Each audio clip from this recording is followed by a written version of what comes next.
বিএনপির সাম্প্রতিক আচরণগুলো হয়ে উঠতেছে ভয়ঙ্কর রকমের ফ্যাসিস্ট। আমার পেজে এসে একজন বা দুইজন না, একাধিক মানুষ হুমকি দেয়, কেন বিএনপির সমালোচনা করি, খুন করে ফেলার হুমকি দেয়।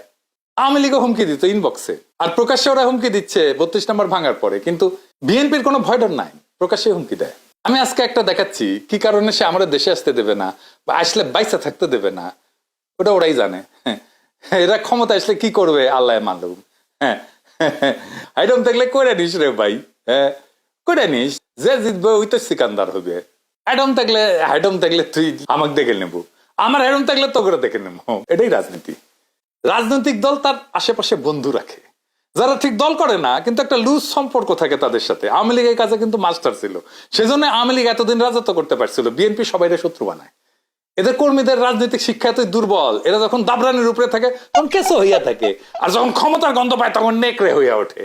যাই হোক, এগুলো নিয়ে আলাপ করবো পরে, নির্বাচন আসুক, ক্যাম্পেইন করে দেবো, দেখাই দেবো জনগণকে কাদের ভোট দিতেছেন, দেখেন কিছুই হবে না হয়তো, কিন্তু আমি খায় না খায় কন্টেন্ট বানাবো। শুধু আমার যে গালিগুলো দিছে বিএনপির কর্মীরা, সেগুলো কম্পাইল করলে না 10টা এপিসোড হয়ে যাবে।